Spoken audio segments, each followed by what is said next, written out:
Assalamualaikum warahmatullahi wabarakatuh.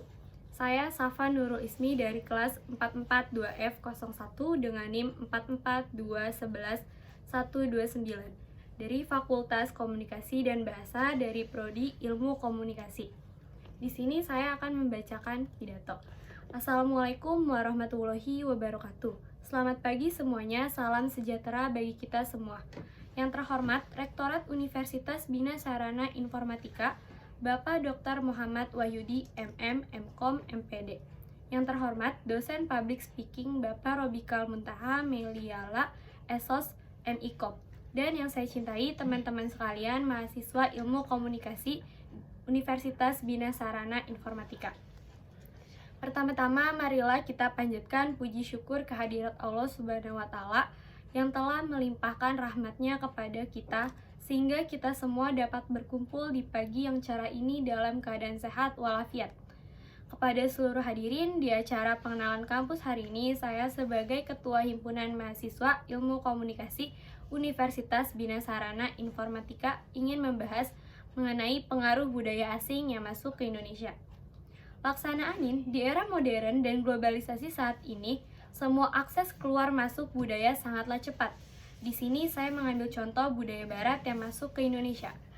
Banyak dari kita yang menonton film barat. Karena seringnya kita menonton film barat, kita mulai mengenal dan perlahan akan meniru sesuatu yang kita lihat dari kebudayaan negara tersebut.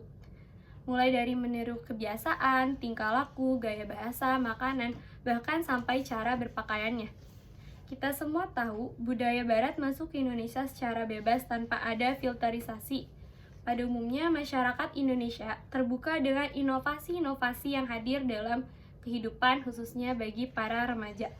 Tetapi, kita belum bisa menyaring mana yang sesuai dengan aturan dan norma yang berlaku, dan mana yang tidak di negara Indonesia. Sekarang sudah banyak dari masyarakat yang meniru-niru kebiasaan orang barat. Di sini saya ambil contoh tentang cara berpakaian.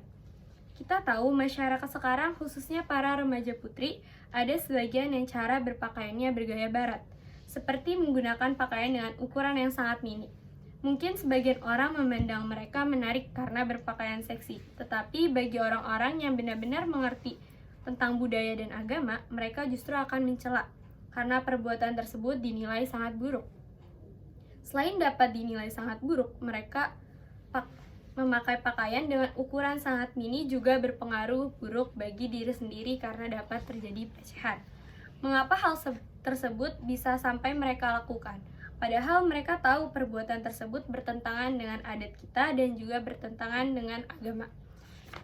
Itu karena mereka tidak mempunyai filter untuk menyaring budaya-budaya asing yang masuk ke dalam mereka, sehingga mereka dengan mudah terjebak masuk ke dalam budaya asing tersebut dan lupa akan budayanya sendiri, yaitu budaya adat orang Timur. Jika kita mempunyai filter untuk menyaring budaya masuk ke kita, maka kita akan memilih dengan hati-hati budaya apa yang cocok, yang sesuai dengan adat orang Timur dan tidak bertentangan dengan agama. Dari situ kita bisa mengambil segi positif dari masuknya budaya asing ke dalam kita.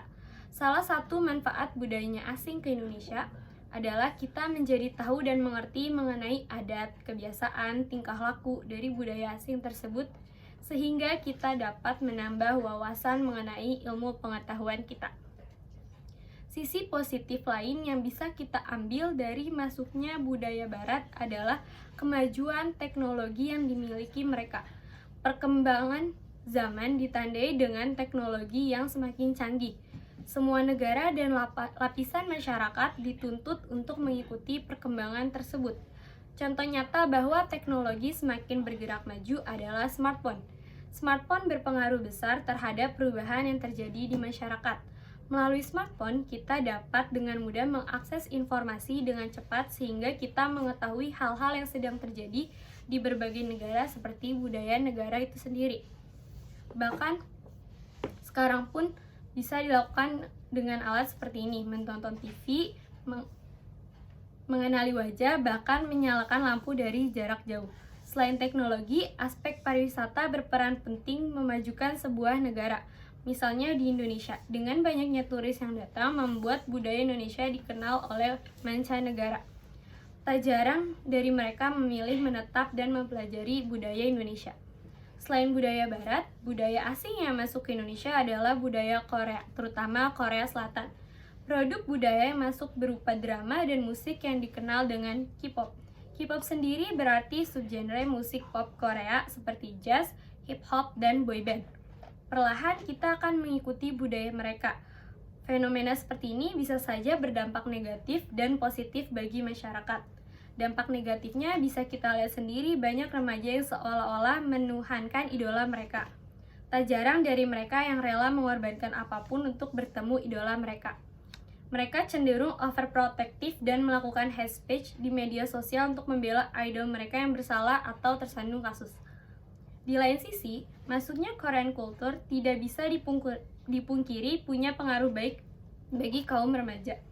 Ada beberapa penggemar yang merasa bersemangat ketika mereka bertemu idol mereka secara langsung atau tidak langsung. Hal tersebut bisa saja terjadi karena sejatinya manusia adalah makhluk yang membutuhkan hiburan. Dengan mengenal idola mereka, beberapa remaja tidak lagi merasa kesepian dan menjadi percaya diri, sehingga mereka melakukan aktivitasnya dengan maksimal. Lalu musik Korea yang terkenal modern dapat memberikan inovasi bagi insan musik di berbagai negara. Kesimpulannya, dunia tidak bisa terlepas dari interaksi antar negaranya. Perbedaan budaya tentu sesuatu yang seharusnya dimaklumi. Pengaruh budaya misalnya, tidak semua budaya asing memiliki dampak negatif. Yang jadi pelajaran adalah bagaimana kita sebagai masyarakat harus bisa memilah mana yang baik dan mana yang buruk. Salah satu dampak positif budaya asing yang paling dominan adalah kemajuan teknologi. Semakin canggihnya teknologi seharusnya bisa menjadi dorongan bagi Indonesia untuk melepaskan identitasnya dari negara berkembang menjadi negara maju. Demikianlah pidato yang saya sampaikan, semoga dapat dipahami oleh para hadirin. Apabila ada kesalahan, mohon dimaafkan. Wassalamualaikum warahmatullahi wabarakatuh.